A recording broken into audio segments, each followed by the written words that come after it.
I used to have a very linear process in my design practice. However, the formula question, followed by research, ideas, and development, was challenged in this project. Instead of thinking and making, instead to go from image to object and from object to image, this project was based on a process of thinking through making, like a dialogue between me as a designer and the materials I have worked with. The rubble reformulated my original questions and added new questions. Its materiality-informed process and reflections guided my research in different directions and connected design to other disciplines such as art, archaeology, and anthropology. This is my project model. We could call these rectangles the rubble's life. It is divided in image, construction, mapping, deconstruction, archiving, cataloging, reconstruction, and reproduction. The pink and the green lines are the two main narratives that came out during this process: war depiction and empathy, and cultural heritage and human rights on military conflicts. And the gray line and the gray rectangles is related to the design process and to the design role.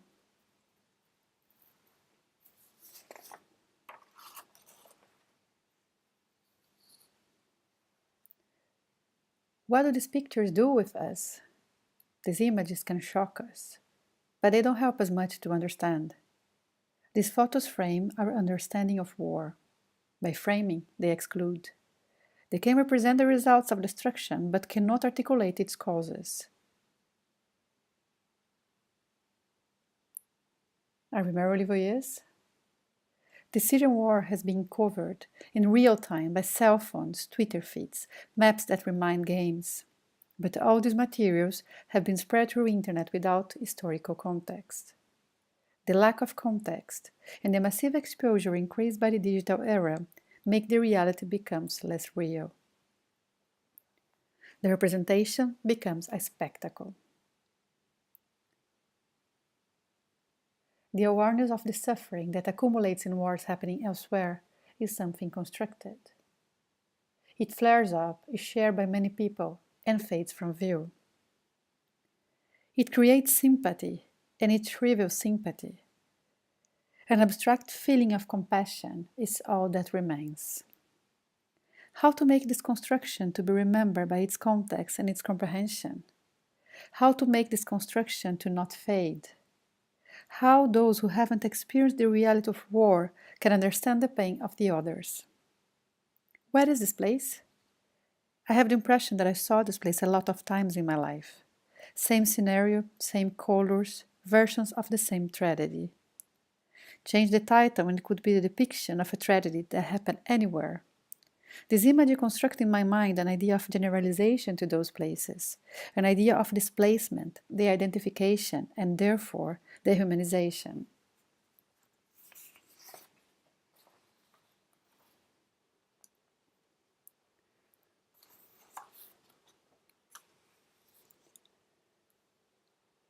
I've constructed this rebel scenario as an attempt to connect this image to something real, to create a concrete relationship between me and the image of this displace, to set up a dialogue between my body and the materiality of the rebel where a different way of thinking could happen.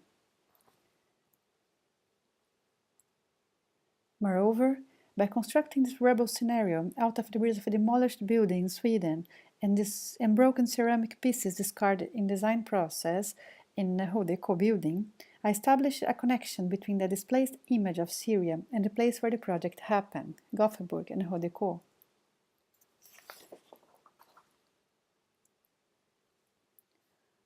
This drawing illustrates what I did to map the rebel scenario in order to deconstruct it and then to be able to reconstruct it.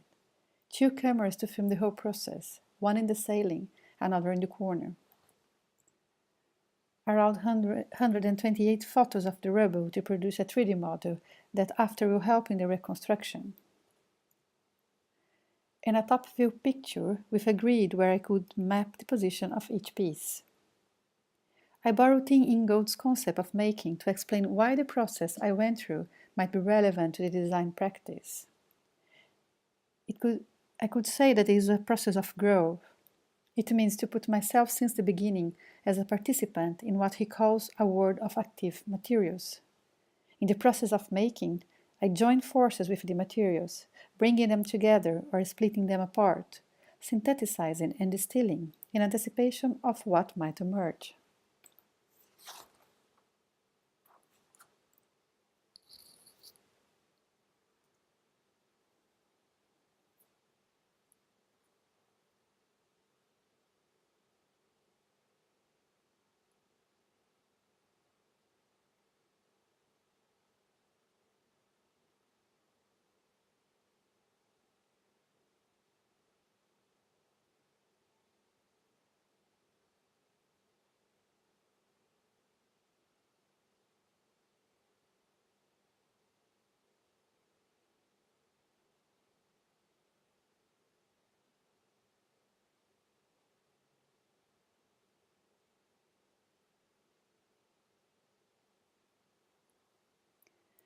The deconstruction process was long.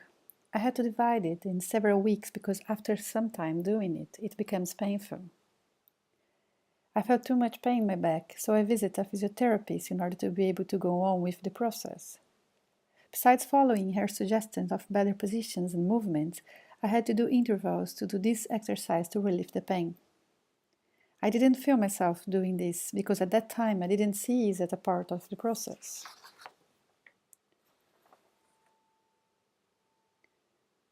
I repeat the mapping process for every layer. There was 8 layers in total and 1,442 pieces. During this long process, several topics came out, like the satellite images, especially the before and after satellite images that have been used as the main evidence of war crimes. The interpretation of the pixels on those images is like an act of archaeology, but an archaeology of the present, that instead to excavate material from the past, reconstruct the built environment based on the analysis of pixels that represent buildings. As the other photographs, before and after images frame our understanding of war. The problem here is that the gap between the before and the after cannot be understood only by its captions. When the process started, it was mainly about our understanding of the destruction caused by war, the people suffering, the destruction of beloved persons and dear places, the comprehension of the physical and symbolic displacement caused by war in people that now are sharing this place with us. In the mapping and the rubble deconstruction process, the issue of destruction of monuments came out. I started to research and reflect about the destruction of cultural heritage in military conflicts. However, what at the first moment seemed to me to be a different path, a different narrative, was joined to the first questions, and then a new question emerged: the relationship between cultural heritage and humanitarian issues on wars. More specifically, how design practice could help to construct a bridge between the two topics.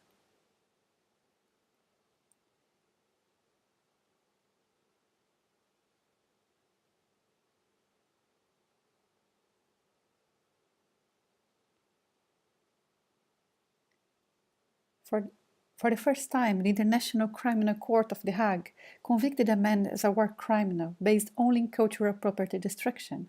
Al-Mahdi planned and executed the destruction of the mausoleums of Timbuktu in Mali, a heritage site inscribed in UNESCO's list. On one hand, there was good reactions by the cultural heritage professionals, because this trial highlights the importance of cultural heritage for humanity. On the other hand, human rights advocates were concerned that the crimes of rape, torture, and murder of citizens of Mali by the same group was not investigated by the court. One might have the impression that human lives are less valuable than monuments and artifacts. But the issue regarding cultural heritage and human rights goes beyond the court in The Hague.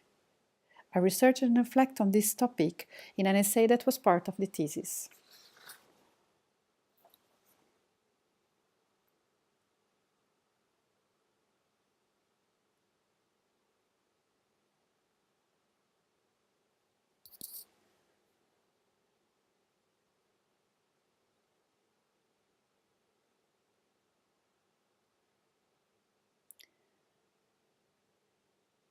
After picking the rubble pieces, they were stored in these trays and shelves. Besides that, it was necessary to catalogue and to label each of the 1,442 pieces.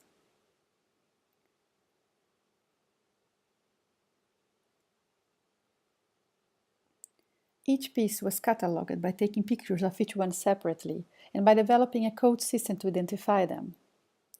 Adriana Munoz, curator at the World Culture Museum in Gothenburg, some years ago ran a project called The Power of Labeling.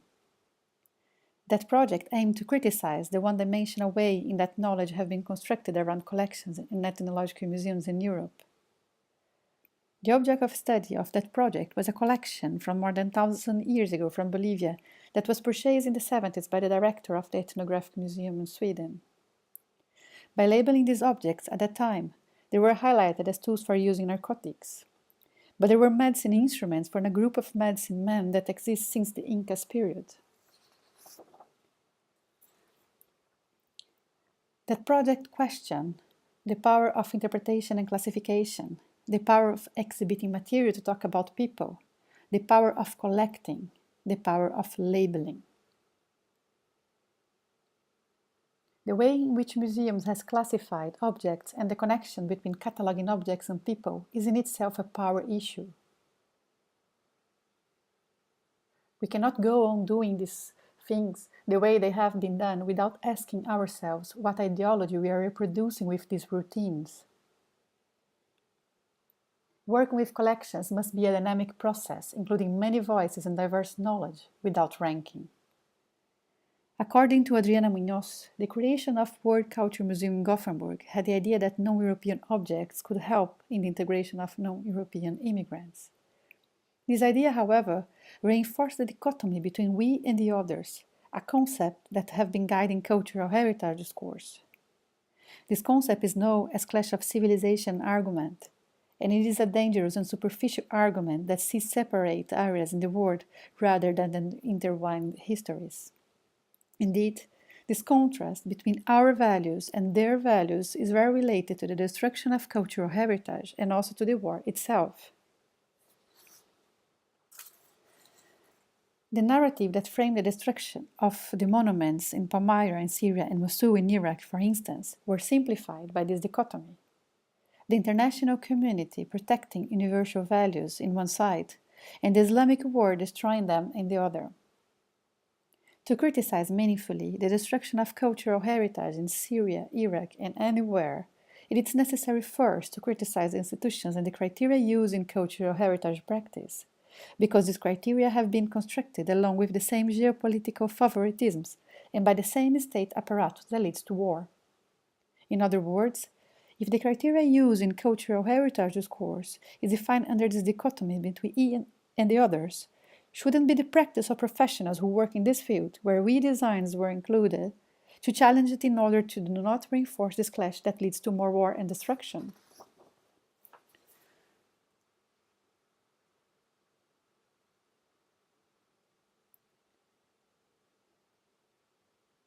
The reconstruction process started indeed with the development of instructions to do it.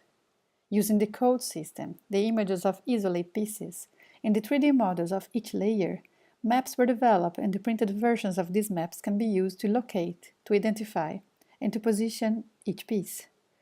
30 maps like these, and the rubble is reconstructed.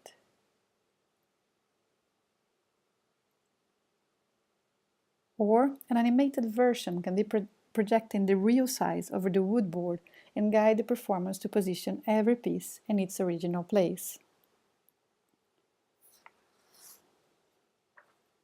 However, it will be never the original rubble. Even if it was possible to position every grain of dust of this rubble as it was before, the new context, the new players, the new movements will make it different. And every time that it was reconstructed would be another version. But can one say that the first one, the one that I construct on the floor on 15 November 2016, is the original one? Or was it already a version of the newspaper cover? What are the many versions, if not diverse perspectives, of a movable event? Can one say that authenticity is decided by the viewer?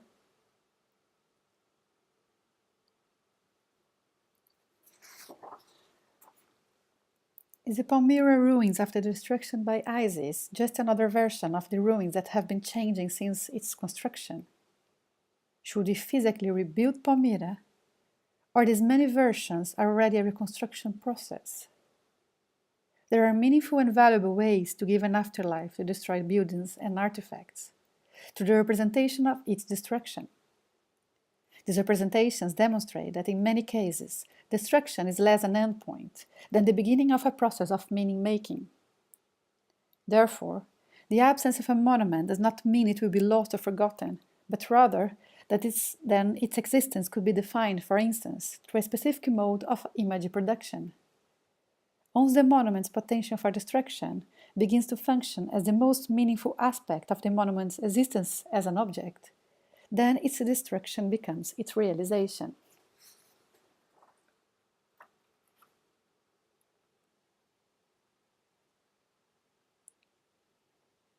Regarding the reproduction of destroyed buildings and artifacts, 3D scanning and 3D printing technology has opened up a lot of new possibilities.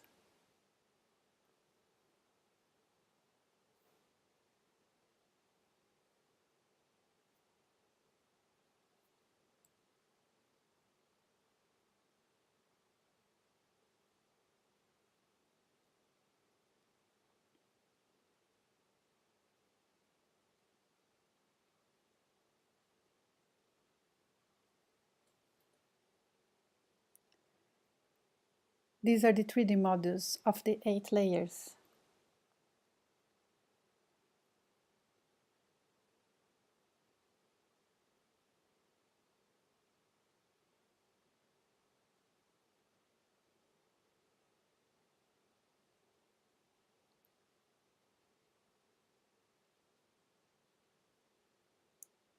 The Institute for Digital Archaeology, based in UK, has been challenging ISIS by reproducing type replicas through 3D printing. To produce 3D models of cultural heritage sites at risk, they have distributed 3D cameras to volunteers in Middle East and North Africa. Their goal is to gather 1 million 3D images of sites in Syria, Iraq, Lebanon, Turkey, Iran, and Yemen.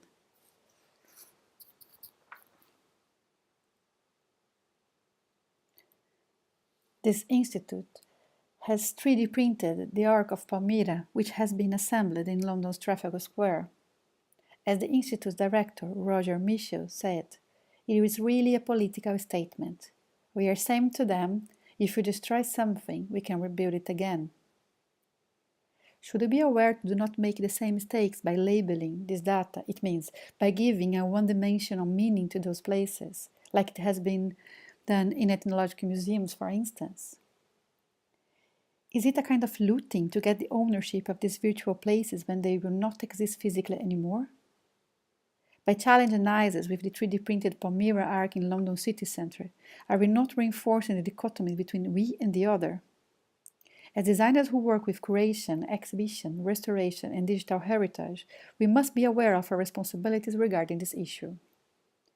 After the unveiling of the 3D printed Ark in Trafalgar Square, Joseph Willits, of the Council for Arab-British Understanding, expressed his concern. While the digitally created replica of Palmyra's Arc of Triumph looked glorious in the London sunshine, I cannot help but feel this project plays a role in cementing the idea that Syria's monuments and heritage are far more important than its people. Indeed, isn't it a contradiction to mourn the destruction of Palmyra, but not the destruction of Syrian villages?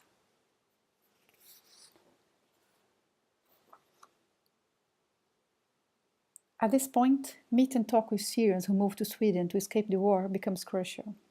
Global cultural heritage is worth protecting, but the landscape and of everyday life of ordinary people should be equally valued and protected. Meeting displaced persons from Syria created a bridge in my project. It could also be seen as another process of reconstruction of the rubble. Or it could be a start for a new project.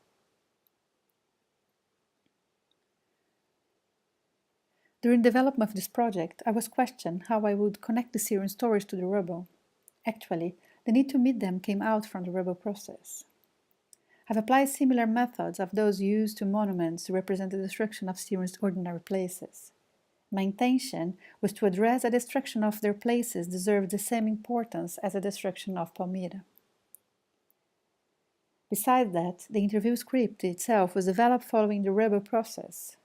Like a process of mapping, we start talking about the countries, cities, then marking neighborhoods, positioning streets and drawing their house, talking about the rooms and their objects. In 3 meetings of 3 hours each, Majed, Hannah, and Mohammed guided me through their places, by telling their stories and routines linked to those places. Before and after images, and before and after stories were part of the whole process. As I couldn't be there in the physical place, we have explored together representations as satellite images, Google Earth maps, drawings, and pictures.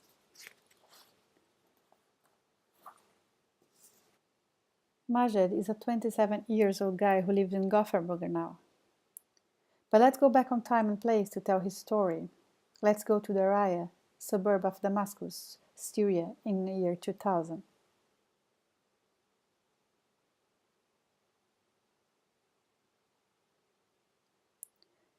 Majid's father built this building of 4 floors. In the first floor, it was located their factory. They used to produce underwear. They live in the second floor. The others were empty for when Majid or his sister leave when they get married. This vineyard belonged to his family. His street developed fast. Some of these buildings were built by his relatives. Uncle, grandparents, they all live around here. This is his house. He drew it in one of our meetings.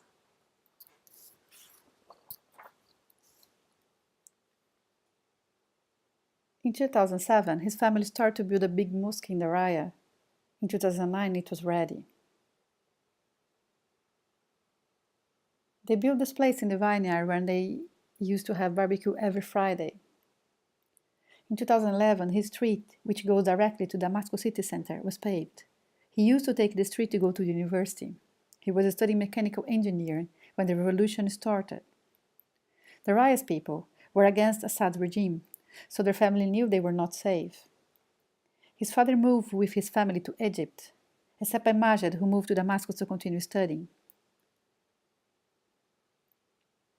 He and his friends used to go to this restaurant after classes. They were together in a pacific protest of students against Assad in 2011. Lots of students were arrested that day, including Majid's friend. He disappeared since then. Majid decided to leave Syria and move to Egypt. He lived there for 1 year, but then he decided to move to Sweden to get better education and to go back to the university. In the beginning of 2013, Assad's army destroyed Daraya. In 2 weeks, a whole city of more than 300,000 people had to leave their houses. His place was destroyed. The mosque remained there until 2014.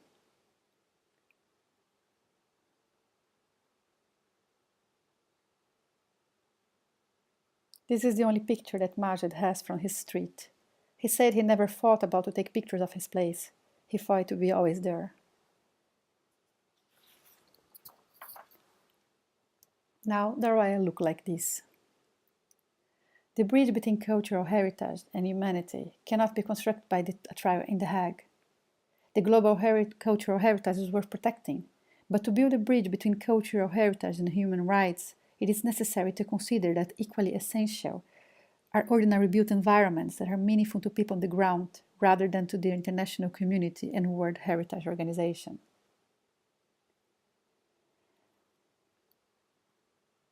By meeting Majed, Rana, and Mohammed, I met that place. The rebel image, the displaced image, was emplaced. Looking back to the beginning of this project, and I can see this project as a journey to meet that place. This journey was guided by a design process where material exploration, theoretical research, and the use of design tools and technologies were mutual and simultaneous rather than linear and sequential.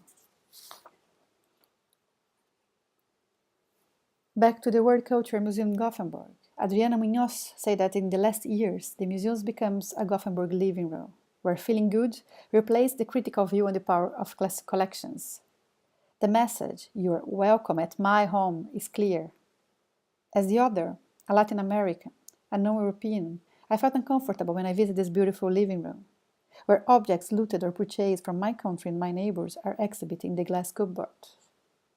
But I also feel uncomfortable because as a designer, I might reproduce the discourse in my practice.